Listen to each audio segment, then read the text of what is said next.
Amados e amadas irmãs, vamos começar mais um tutorial. Vamos ver esta semana o livro 6. O título, tema geral é o mesmo, né? E será pregado este Evangelho do Reino. E o título desse volume, volume 6, se chama A Nova Lei do Reino dos Céus. E o título da semana 1, o qual é o tópico que vamos abordar agora, é a nova lei do reino dos céus também, é o mesmo. E a semana 1, segunda-feira, temos por título A Terra, a Presença e o Testemunho do Senhor. Aqui então nos mostra nessa segunda-feira que vamos abordar nesses capítulos 5, 6 e 7 de Mateus, que falam da nova lei do reino dos céus, né? Então, isso porque você sabe que o povo de Israel, né, e perdeu a terra, perdeu a presença do Senhor, perdeu também o testemunho do Senhor. Você ficou numa situação bastante lamentável, né? Então, hoje, o Senhor quer restaurar isso, recuperar tudo isso nos nossos dias, né? Então, em nossos dias, que estamos no Novo Testamento, já no mais velho, no Novo Testamento, não é possível construir uma casa sem terra, sem terreno. Graças ao Senhor que a nossa terra é Cristo, né? E também nos deu a base para edificarmos a igreja. Essa base é a base da unidade, base da localidade, onde todos os irmãos são um, né? Não tem como dividir. É a base de uma igreja em cada cidade. A igreja, no seu aspecto universal, é uma só.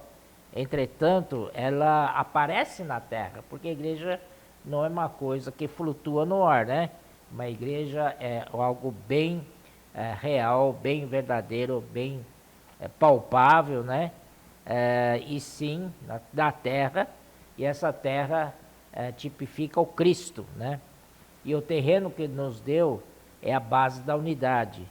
Por ter essa visão da unidade, isso proporcionou para Deus um caminho para nos mostrar, né, muitas coisas, principalmente através da palavra profética que estamos restaurando. A Igreja Filadélfia está destrancando novamente esses tesouros das palavras proféticas, né, de Deus.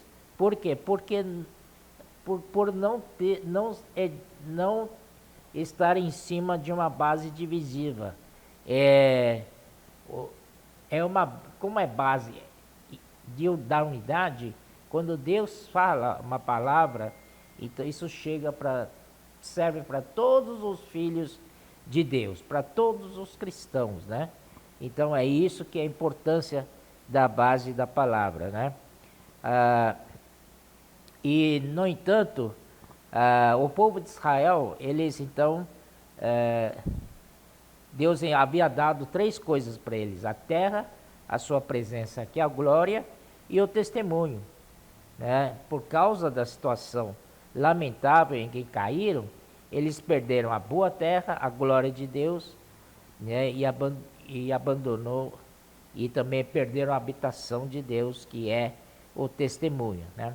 Aqui vamos ver aqui Apocalipse capítulo 2, versículo 4 e 5, diz aqui: tenho, porém, contra ti que abandonaste o teu primeiro amor. Lembra-te, pois, de onde caíste, arrepende-te e volta à prática das primeiras obras. E se não, venho a ti e moverei do seu lugar o teu candelabro, caso não se arrependa, né? Então, candelabro aqui significa que é o testemunho, né? Portanto, se a terra perder a presença do Senhor, não haverá testemunho. graças ao Senhor, que nós estamos aqui para restaurar a terra, né? A glória de Deus, que é a sua presença e o seu testemunho. Amém. Então, como restaurar a condição? Como restaurar a condição do povo de dura serviço? A única solução é revelada nesses versículos, que Ezequiel 11, 19 a 20, que fala assim: dar-lhes-ei um só coração, espírito novo porei dentre deles, tirarei da sua carne coração de pedra, e lhes darei coração de carne, para que andem nos meus estatutos, e guardem os meus juízos, e os executem. Eles serão o meu povo, e eu serei o seu Deus. Muito bom, né? Então, vamos ver aqui, último parágrafo que gostaria de salientar, que diz assim: retomamos a terra perdida, graças ao Senhor, e a presença e a glória do Senhor, e recuperamos o testemunho de Deus, né? Com isso, a igreja brilha, dá testemunho, é o sol da terra, é a luz do mundo, graças ao Senhor, né? O candeeiro que estava apagado, hoje está brilhando. Quando saímos às ruas e perguntamos às pessoas: posso orar por você? Colocamos um pouquinho de sal para temperar e dar sabor à vida delas, devolvendo-lhes a alegria de viver, né? Damos testemunho, jorrando luz nas trevas, assim como a lua que governa a noite, nós, como filhos da luz, iluminamos os que vivem nas trevas. Agora vamos para terça-feira, que tem o título de Coração Novo e o Espírito Novo. Coração novo e Espírito novo para praticar a palavra. Vamos para Ezequiel 18:31, aqui diz: lançai de vós todas as vossas transgressões com que transgredistes, e criai em vós coração novo e espírito novo, porque morreríeis, ó casa de Israel. A palavra que recebemos é eficaz, né? Vou ler um trecho aqui do Alimento Diário, que eu julgo ser bastante importante, com relação ao posso orar por você. Aqui é um testemunho, né, muito bom. Há pouco tempo, uma irmã estava em frente a um banco, e ao conversar e orar com o rapaz, ele começou a chorar muito. A comportora perguntou-lhe o que estava acontecendo, e ele respondeu: eu e meu bando íamos assaltar este banco, e atirar em quem nos tentasse impedir, mas sua oração me desmontou. Vou chamar meus comparsas e ir embora. O que mais estamos esperando para acreditar nessa palavra? Devemos crer. Com novo coração e com novo espírito, conseguiremos praticar a palavra do Senhor. Aí também, Mateus 13:11, né? Fala assim: porque a vós outros é dado conhecer os mistérios do reino dos céus, mas àqueles não lhes é concedido. Quem estiver com o coração endurecido não consegue entender, pois Deus quer fazer-nos entender o mistério do reino dos céus. Por isso ele entregou a revelação à igreja. Vamos pedir ao Senhor, e ele criará em nós um novo coração e renovará o espírito. Aqui diz assim: o coração novo é para renovar nosso amor pelo Senhor. A comportagem dinâmica, né? Irmãos que saem às ruas para orar pelas pessoas, enquanto disponibilizam livros de conteúdo espiritual, não visa dinheiro, e sim salvar as pessoas por amor ao Senhor. Ó Senhor Jesus, né? Isso é por amor ao Senhor. Para o que, lembremos o que o Senhor disse para o Simão Pedro, né? Simão, filho de João, amas-me mais do que estes outros? apacenta os meus cordeiros. Então, quando pregamos o Evangelho, é um ato de amor para fluir o amor de Deus que está em nosso coração. Isso só temos esse amor quando estivermos no coração novo e espírito novo, né? Aqui tem ainda, o coração tem a função de amar, e o espírito é para receber a Deus em nosso interior e fazer contato por ele. Ó Senhor Jesus, por causa da queda do homem, nosso coração se tornou de pedra e o nosso espírito amorteceu. Passamos a viver na esfera terrenal, perdendo assim a capacidade de nos encher da glória de Deus. Por isso recebemos de Deus um espírito novo. Aleluia. Também tem aqui o versículo Isaías 57, 15. Eu vou pular 2 Coríntios 3:3. Vocês podem ler em casa, né? Aqui disse: porque assim diz o alto, o sublime, que habita a eternidade, o qual tem o nome de santo, habito no alto e santo lugar, mas habito também com o contrito e abatido de espírito, para vivificar o espírito dos abatidos e vivificar o coração dos contritos. O Senhor está mostrando para nós, desse versículo, que Ele é o alto. Ele é o próprio alto, e Ele é próprio sublime. Por isso Ele nos regenerou do alto. Nós nascemos lá de cima, né? Não somos mais regidos pelas leis aqui da terra, e sim pela nova lei, que é a lei lá de cima, né? Isso é muito maravilhoso, né? Ele é santo, Ele é único, distinto e separado de tudo mais. Deus habita no alto e santo lugar. Não habita em coisas materiais, todavia faz uma exceção. Ele também habita com o coração contrito e abatido de espírito, a fim de vivificar o espírito dos abatidos e o coração dos contritos. Vou ler aqui um pedaço, eu acho que é extremamente importante, do alimento diário, né? Na terça-feira. Ele diz assim: eis um exemplo ilustrativo. Uma nuvem está carregada de eletricidade. Se a atmosfera em volta dela é refratária, ou isto é, isolante, não ocorre descarga elétrica. Mas a carga elétrica da nuvem é tão forte que precisa ser descarregada em algum lugar. Se houver elétrons soltos na atmosfera, a descarga acontece, né? E temos o relâmpago. Quando encontramos alguns elétrons, que são pessoas que estão com o coração contrito e espírito abatido, ocorre a descarga elétrica celestial. E ela não vem em linha reta, mas faz um percurso em zigue-zague, procurando os de coração contrito e espírito abatido.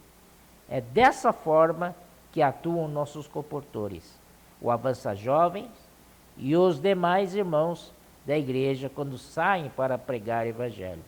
Somos coparticipantes da natureza divina, agimos como Deus age, somos um novo homem e o Senhor está regendo o nosso coração.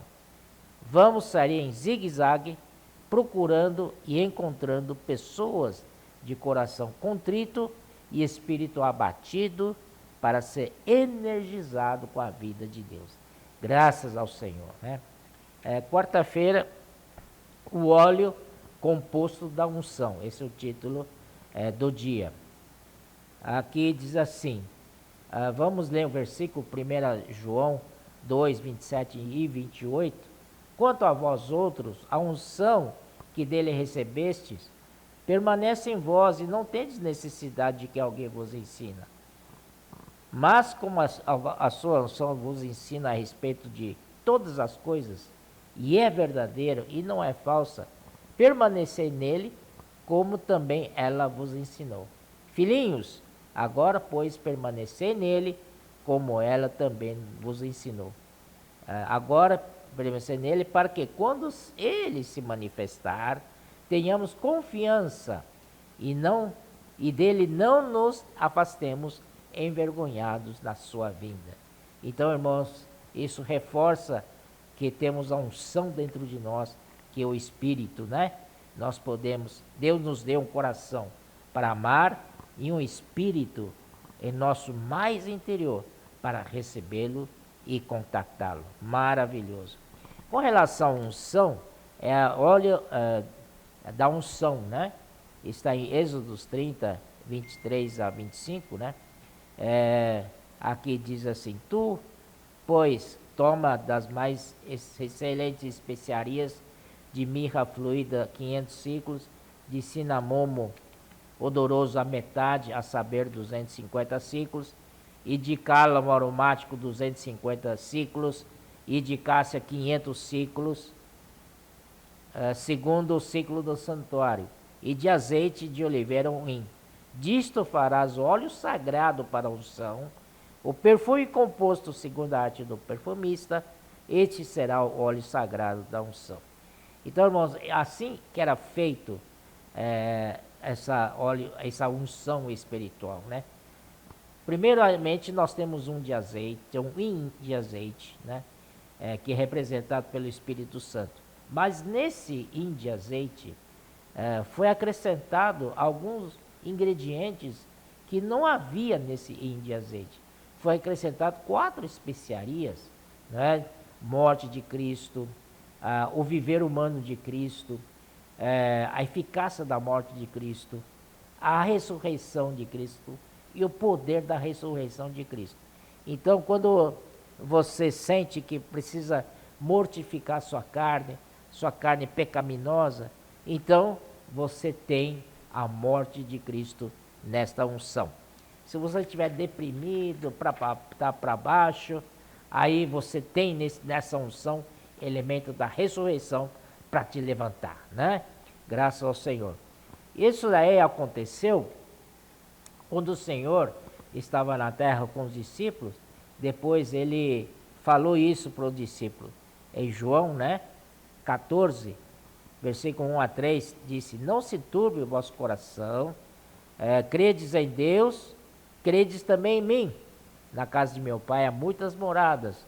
Se assim não fora, eu vou-lhe teria dito: vou, pois, preparar-vos lugar. E quando eu for e vos preparar lugar, voltarei e vos receberei para mim mesmo, para que onde eu estou, estejais vós também. Graças ao Senhor, né? E quando o Senhor falou isso, né? O Senhor falou que Ele ia para o Pai, e aí Ele ia abrir um caminho para nós, um caminho para acesso à pessoa do Pai.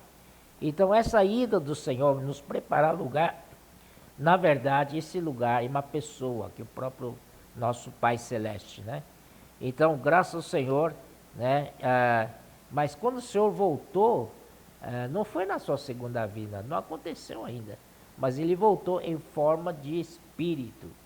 E esse Espírito que entrou dentro de nós, que não é apenas Espírito Santo, é Espírito Santo mais alguns ingredientes que Ele não tinha, agora passou a ter, porque agora tem a morte de Cristo, tem a eficácia da morte de Cristo, Ele tem a ressurreição e o poder da ressurreição. Glória ao Senhor, né? Aí passou a ser, então, essa unção que está dentro de nós. E vós sabeis o caminho para onde eu vou? Disse-lhe Tomé: Senhor, não sabemos para onde vais, como saber o caminho? Respondeu-lhe Jesus: eu sou o caminho e a verdade e a vida. Ninguém vem ao Pai senão por mim, né? Graças ao Senhor. Aí no 14, de 10 a 11, também tem um versículo interessante. Não crês que eu estou no Pai e que o Pai está em mim? As palavras que eu vos digo, não as digo por mim mesmo, mas o Pai que permanece em mim faz as suas obras. Crede-me que estou no Pai e o Pai em mim. Crede ao menos por causa dessas palavras. Graças ao Senhor, aqui o Senhor mostra que Ele e o Pai são um, né? E vamos seguir adiante. por causa do tempo, vamos então no versículo 18, 20 a 23 de João 14. Não vos deixarei órfãos, voltarei para vós outros. Naquele dia vós conhecereis que eu estou em meu Pai, vós em mim e eu em vós. Então, quando o Senhor Jesus voltar, ir e voltar novamente, aí sim, ele abriu o caminho para nós termos acesso à pessoa do Pai. Também o Pai tem acesso em nós. Então, ele diz assim: naquele dia vós conhecereis que eu estou em meu Pai, e vós em mim, nós, né? Citando nós, em mim e eu em vós. Graças ao Senhor. Aleluia. Então, também no 1 João 5,20, temos um versículo que também fala assim: também sabemos que o Filho de Deus é vindo e nos tem dado entendimento para reconhecermos o verdadeiro. Estamos no verdadeiro, em seu Filho, Jesus Cristo. Este é o verdadeiro Deus e a vida eterna. Amém. Muito bom. Aí, na quinta-feira, fala da verdadeira alegria e felicidade. A cotação de versículo está aqui, no Provérbios 8, 30, 31, que diz assim: eu estava com ele e cooperei em tudo como seu arquiteto. Dia após dia tenho sido seu prazer, sempre me sentindo muito feliz ao seu lado, regozijando-me com o mundo que ele criou e me alegrando com os seres humanos. Graças ao Senhor, que Deus é a única realidade do universo, né? E a origem de todas as coisas. Tudo que precisamos está nele, pois nosso Deus é a fonte de satisfação total. Amor e luz são a sua essência. Ele é a fonte da perfeição e da plena alegria. A verdadeira felicidade está em Deus, e é Deus, conforme lemos, e está em Deus, e é Deus, conforme lemos.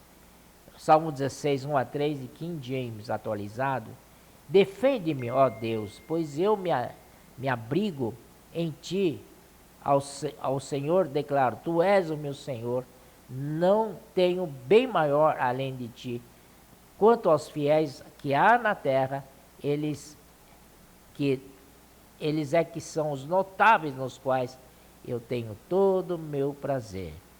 Graças ao Senhor, essa felicidade que nós temos junto ao Pai, junto ao nosso Deus. Então, irmãos, nós precisamos aprender a andar no caminho da vida, na realidade do reino dos céus. Na igreja encontraremos felicidade plena na presença do Pai, eterno prazer à destra de Deus. Jesus assentou-se à direita da majestade e desfruta desta plena felicidade. Aqui cita alguma coisa bem engraçada. Diz: alguns buscam satisfação na pescaria, e outros na culinária, na realização profissional, na bebida. Buscam estas coisas, as felicidades, nos prazeres do pecado, do dinheiro ou em outras coisas. Tudo isso pode até gerar uma alegria passageira. Todavia, o que o Senhor nos propõe é a felicidade plena. A alegria do Senhor é completa, indizível e cheia de glória. Graças ao Senhor. Então, com o Senhor está a plena alegria, plena felicidade. Agora vamos chegar à sexta-feira, falar um pouco sobre o padrão elevado da nova lei. Se a antiga lei mosaica já era difícil de cumprir e ninguém conseguia cumprir, nenhum homem conseguiu cumprir, o único que conseguiu cumprir é o nosso Senhor Jesus como Filho de Deus, né? Então é muito difícil você cumprir a lei de Moisés. Entretanto, o Senhor aqui, com a nova lei, elevou mais alto ainda a exigência dessa lei. Então, se o homem não conseguia cumprir nem o antigo, Então, essa nova lei, então, é impossível, mais impossível ainda. Olha só, Mateus 5, 17 a 20. Não pensei que vim revogar a lei e os profetas. Não vim para revogar, vim para cumprir. Porque em verdade vos digo, até que o céu e a terra passem, nem um i ou um tio jamais passará da lei, até que tudo se cumpra. Aquele, pois, que violar um destes mandamentos, posto que dos menores, e assim ensinar os homens, será considerado mínimo no reino dos céus. Aquele, porém, que os observar e ensinar, esse será considerado grande no reino dos céus. Porque vos digo que, se a vossa justiça não exceder em muito a dos escribas fariseus, jamais entrareis no reino dos céus. Então, meus irmãos, nossa justiça é mais alta que a justiça dos escribas e fariseus, né? Se eles não deram conta de cumprir a lei de Moisés, a nossa nova lei, a exigência é muito maior, não é? Então, por isso daí, se no Velho Testamento, com a lei de Moisés, com a carne pecaminosa, a lei foi impossível de controlar a carne pecaminosa, e a lei ficou até doente, né, enferma, não há possibilidade, viu que não tem como. Graças ao Senhor. Todavia, né, versículo 4 de Gálatas 4 nos dá a solução. Vindo, porém, à plenitude do tempo, Deus enviou seu Filho, nascido de mulher, nascido da lei, né? Ele veio em semelhança de carne pecaminosa, ou seja, ele não participou do pecado e levou essa semelhança da carne pecaminosa para a cruz, junto com o pecado. Assim Deus condenou na carne o pecado. Graças a Deus, né? E Gálatas 3:21 também fala: é porventura a lei contrária às promessas de Deus? De modo nenhum. Porque se fosse promulgada uma lei que pudesse dar vida, a justiça, na verdade, seria procedente da lei. Então, irmãos, mas a lei serviu de aio, que quer dizer tutor, para guardar naquele tempo, no Antigo Testamento, o povo de Deus, até que viesse a fé, né, por meio de Jesus Cristo. Então, continua o versículo: mas aí, antes que viesse a fé, estávamos sob tutela da lei, e nela encerrados para essa fé que, de futuro, haveria de revelar-se. De maneira que a lei nos serviu de aio para nos conduzir a Cristo, a fim de que fôssemos justificados por fé. Mas, tendo em vindo a fé, já não permanecemos subordinados a aio, né? Pois todos vós sois filhos de Deus, mediante a fé em Cristo Jesus. Presta atenção, nós não somos o povo de Deus agora. O povo de Deus é Israel. Nós somos filhos de Deus.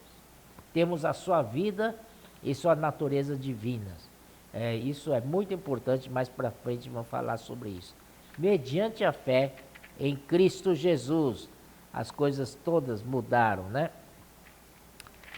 Senhor Jesus. Então aqui, por meio da fé, podemos desfrutar do viver elevado do povo do reino. Somente em Jesus conseguimos cumprir a lei, a qual foi ainda mais elevada por ele, conforme lemos. Ouvistes que foi dito aos antigos: não matarás, e quem matar estará sujeito a julgamento. Eu, porém, vos digo que todo aquele que sem motivo se irá contra seu irmão estará sujeito a julgamento. Querido leitor, perceba que não matar pode até ser fácil de cumprir. Contudo, nova lei exige mais e diz que não odiar. E diz para não odiar. Quem nunca odiou alguém? Isso é a pergunta. Eu acho que todo mundo odiou alguém um dia, né? Então, irmãos, essa nova lei é mais profunda, toca mais interiormente do que outra lei que toca só externamente. Nosso problema está realmente no nosso interior. E essa nova lei toca no nosso interior, toca no ponto nevrálgico do nosso ser. Continuando a leitura, quem proferir um insulto a seu irmão estará sujeito a julgamento do tribunal, e quem lhe chamar tolo estará sujeito ao inferno de fogo. Se, pois, ao trazeres ao altar a tua oferta, ali te lembrares de que teu irmão tem alguma coisa contra ti, deixa perante o altar a tua oferta, vai primeiro reconciliar-te com teu irmão, e então voltando faze a tua oferta. Entra em acordo, sem demora com teu adversário, enquanto estás com ele a caminho, para que o adversário não te entregue ao juiz e o juiz ao oficial de justiça e seja recolhido à prisão. Em verdade te digo que não sairá dali enquanto não pagares ao último centavo. Então aqui mostra que na lei da religião judaica tem vários níveis de julgamento, né? Tem julgamento de âmbito distrital, tem o sinédrio, âmbito de sinédrio, e tem o Supremo Tribunal. E tem a geena do fogo, inferno do fogo, que é o julgamento de Deus. Mas e nós, no Novo Testamento, né? Ele diz assim: o povo do reino dos céus não está destinado ao lago de fogo, porque uma vez salvos, somos salvos para sempre. Uma vez salvos, somos salvos para sempre. Entretanto, ainda passaremos pelo julgamento do tribunal de Cristo. Se formos reprovados no tribunal de Cristo, não seremos lançados no lago de fogo. Todavia, ficaremos nas trevas exteriores, onde haverá choro e ranger de dentes. Não estaremos no fogo, mas sofreremos o dano das chamas durante o reino milenar. Por fim, participaremos da nova Jerusalém, no novo céu e a nova terra. Graças ao Senhor. Vivamos de modo a ser aprovados, para ser aprovados do tribunal de Cristo. Chegamos no sábado, aqui ainda é o padrão elevado da nova lei do reino dos céus, né? Parte 2. Antes, no cabeçalho, tem um versículo em Hebreus 11:6, que gostaria de ler para vocês. De fato, sem fé é impossível agradar a Deus, porquanto é necessário que aquele que se aproxima de Deus creia que Ele existe e que se torna galardoador dos que o buscam. Graças ao Senhor. Aleluia. Ao crer no Senhor Jesus, nós nos tornamos o povo do reino dos céus. Recebemos salvação eterna e não mais seremos lançados no lago de fogo. Devemos, portanto, ter um viver segundo o padrão do reino, pois ainda passaremos pelo tribunal de Cristo. 2 Coríntios 5:10 diz: porque importa que todos nós compareçamos perante o tribunal de Cristo, para que cada um receba segundo o bem ou mal que tiver feito pelo corpo. Também outro versículo: tu, porém, porque julgas teu irmão? E tu, porque desprezas o teu? Pois todos compareceremos perante o tribunal de Cristo. Isso quer dizer que todos vamos ser julgados no tribunal de Cristo. Então, para que julgar uns aos outros? Deixa esse julgamento nas mãos do Senhor. E também no versículo 12 de Romanos 14 diz uma frase: pois cada um de nós dará contas de si mesmo a Deus. Todos nós vamos dar contas, né? Prestar contas a nosso Deus, né? 1 Coríntios 4:4-5 diz: porque de nada me argue a consciência, contudo nem por isso me dou por justificado, pois quem me julga é o Senhor. quem nos julga é o Senhor.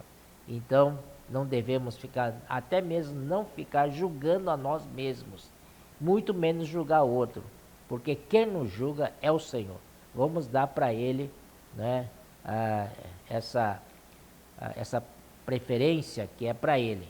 Portanto, nada julgueis antes do tempo, até que venha o Senhor, o qual não somente trará à plena luz as coisas ocultas das trevas, mas também manifestará os desígnios dos corações.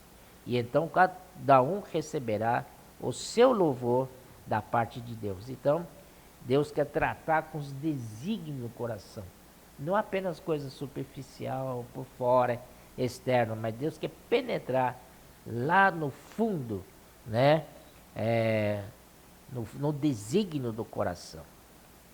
Senhor Jesus, aqui também tem um versículo muito importante, eu acho. Manifesta se tornará a obra de cada um, pois o dia demonstrará, porque está sendo revelado pelo fogo, e qual seja a obra de cada um, o próprio fogo provará. Se permanecer a obra de alguém que sobre o fundamento edificou, esse receberá galardão. Amém.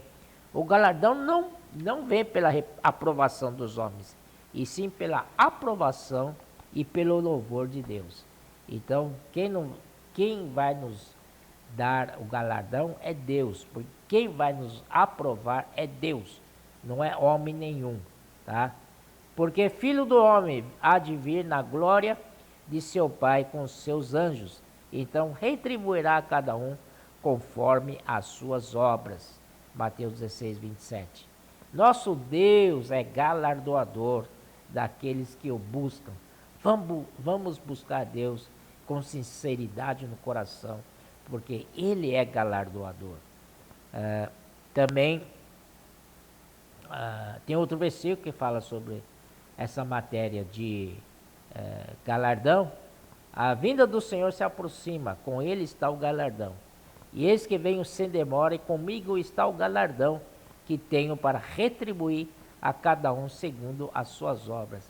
Vocês estão percebendo que o Senhor vem para nos dar galardão, mas Ele só dá galardão para aqueles que forem aprovados. Por isso, irmãos, devemos levar uma vida bem diante do Senhor, no Espírito, fugir-nos do pecado, não é? Para que sejamos santificados no dia a dia, né? Agora, diante de uma lei tão séria e elevada, como podemos vencer se ainda somos possíveis de cair em pecado? Louvado seja o Senhor, pois podemos arrepender-nos. Olha, a solução, a nossa saída é o arrependimento.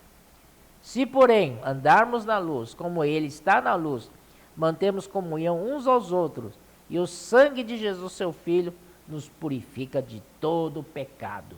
Se confessarmos os nossos pecados, Ele é fiel e justo para nos perdoar os pecados e nos purificar de toda injustiça. Graças ao Senhor. Se porventura fomos vencidos pelo pecado, temos o caminho do arrependimento, graças ao Senhor, né? Então vamos lançar a mão do nosso direito de nos arrepender, tá bom? Ô Senhor Jesus, amém. E aí, aqui acrescenta mais ainda, na igreja devemos zelar por nosso viver, aquilo que eu falava antes, né? Despojando-nos de toda ira, indignação, maldade, maledicência, linguagem obscena de nosso falar, e devemos revestir-nos do esplâncnon de Cristo, ou seja, de compaixão, bondade, humildade, mansidão, longanimidade, suportando-nos uns aos outros e perdoando-nos mutuamente. Isso está em Colossenses 3:8, depois versículo 12 a 14. Sejamos diligentes. Vamos lidar com as ofensas hoje. Não deixemos para amanhã, a fim de que seremos a fim de não sermos disciplinados durante o reino milenar. Vamos aproveitar hoje que nós estamos a caminho com o nosso adversário, vamos já entrar em acordo com ele. Se tem alguma coisa que ele ofendeu a mim ou eu ofender a ele, vamos nos tratar logo para estarmos limpos diante do Senhor, sermos aprovados e não ser julgados lá no tribunal de Cristo, né? Ó Senhor Jesus. Outra questão muito séria aqui é com relação que gera reprovação da parte do Senhor, é o adultério. Vamos ver como diz aqui a nova lei. Ouvistes que foi dito, não adulterarás. Eu, porém, vos digo, qualquer que olhar para a mulher com intenção impura, no coração já adulterou com ela. Se o teu olho direito te faz tropeçar, arranca-o e lança-o de ti. Pois te convém que se perca um dos seus membros e não seja todo o corpo lançado no inferno. E se a tua mão direita te faz tropeçar, corta-a e lança-a de ti, pois te convém que se perca um dos teus membros e não vá todo o corpo para o inferno. Também foi dito, aquele que repudiar sua mulher, dê-lhe carta de divórcio. Eu, porém, vos digo, qualquer que repudiar sua mulher, exceto em caso de relações sexuais ilícitas, a expõe a tornar-se adúltera. E aquele que casar com a repudiada, comete adultério. Isto está em Mateus 5, 27 a 32, né? A nova lei do povo do reino é muito mais rigorosa, como já foi falado, né? Anteriormente. Quem olhar para uma mulher com intenção impura, já adulterou com ela, né? Devemos tomar muito cuidado com essa questão. Há exemplos de líderes cristãos que ignoraram alguns cuidados necessários para lidar com o sexo oposto, acabaram caindo no adultério. Olha a frase aqui, eu acho importante. No passado, quando jovens, fomos ensinados que, a não ser que seja marido ou mulher, duas pessoas de sexo opostos nunca devem permanecer sozinhas num recinto fechado, justamente para evitar oportunidade de cometer pecado. Isso acho que é válido até hoje. Vamos considerar seriamente diante do Senhor, tomar certos cuidados para evitar que caiamos no pecado. Ó Senhor Jesus. Então, a última frase aqui, creio que é muito importante. Alguns podem até dizer que foram vencidos pela tentação, que foram alvo de obra maligna e que não tiveram culpa na tentativa de se desvencilhar do erro e justificá-lo. Entretanto, o segredo para vencer essa questão é, primeiramente, fugir de tudo o que alimenta a sensualidade. Chegamos finalmente no dia domingo, e aqui o versículo de cabeçalho é: acima de tudo isto, porém, esteja o amor, que é o vínculo da perfeição. Então, a solução, né, para a gente viver a vida da igreja aprovada é amar, né? É praticar o amor, que é próprio Deus, e para sermos aperfeiçoados na vida da igreja, o amor, ele é o vínculo da perfeição. E, entretanto, esse dia fala-se bastante de um assunto que eu não dava muita importância, mas que, lendo esse dia, descobri que é isso mesmo, né? Que é a questão da cobiça. Cobiça está dentro de nós, bem no interior, é o que é a raiz de todas as coisas. Vou ler para vocês. Para ter um viver aprovado por Deus, precisamos enxergar a raiz que enlaça o homem no pecado, a cobiça.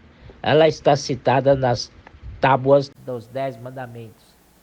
Na primeira tábua, os mandamentos referem-se a amar Deus. Isto está em Êxodo 23 a 12.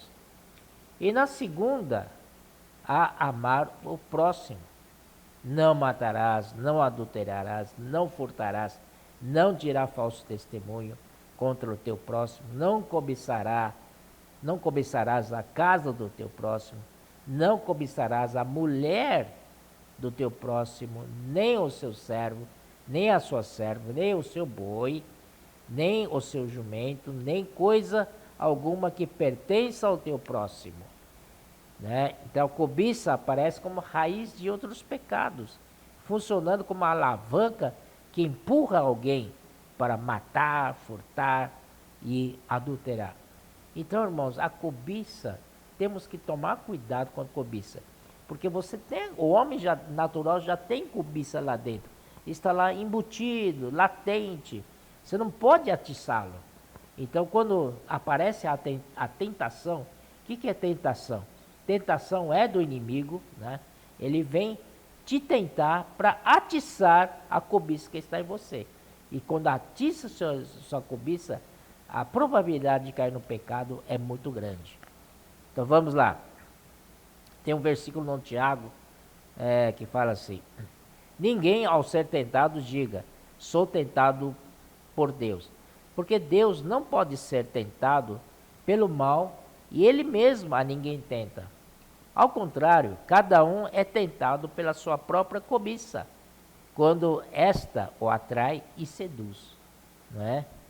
Então, a cobiça, depois de haver concebido, dá à luz o pecado. O próprio Tiago afirma isso, né? Dá à luz ao pecado. E o pecado, uma vez consumado, gera a morte. Tiago 1, de versículo 13 a 15. Ó Senhor Jesus.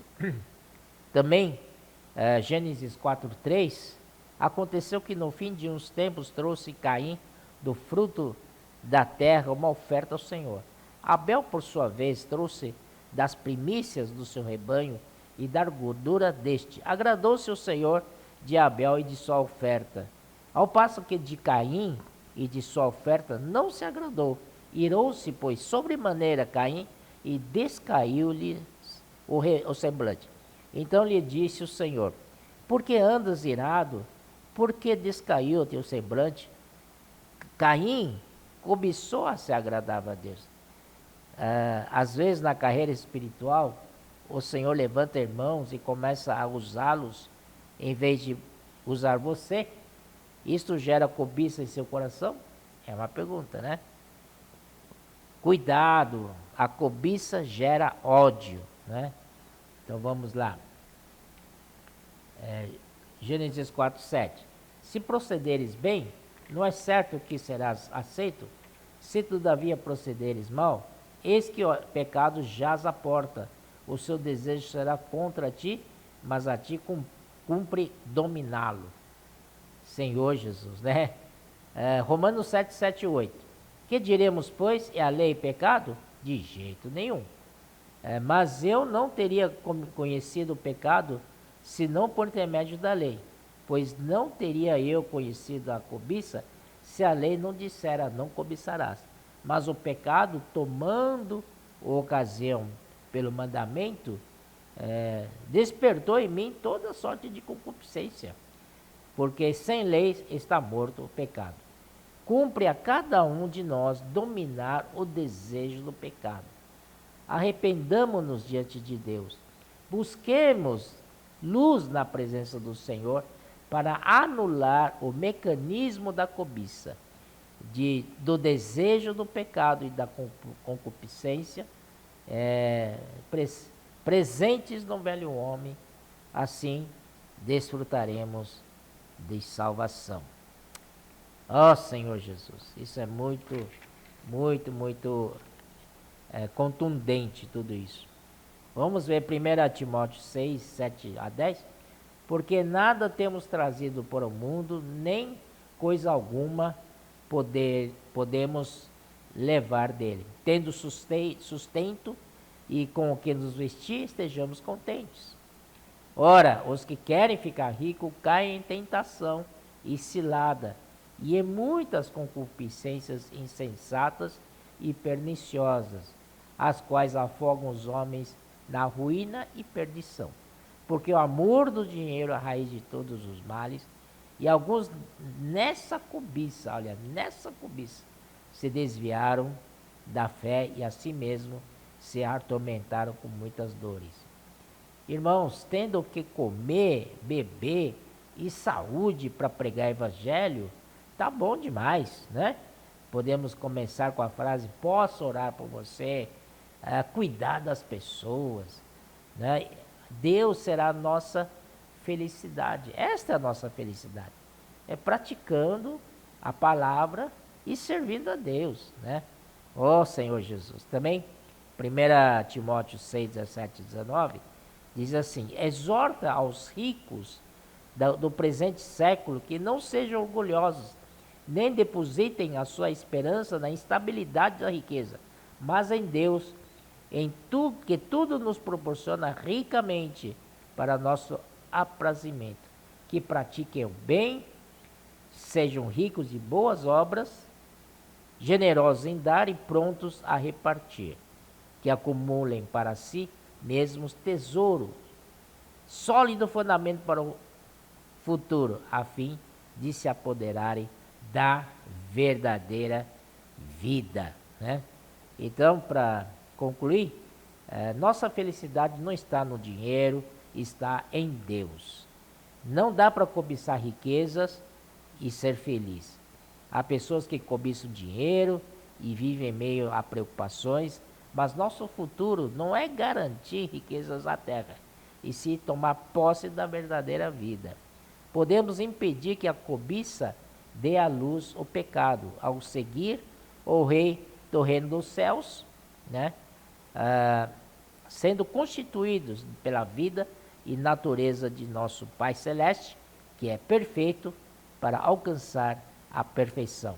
O amor de Deus é o vínculo da perfeição.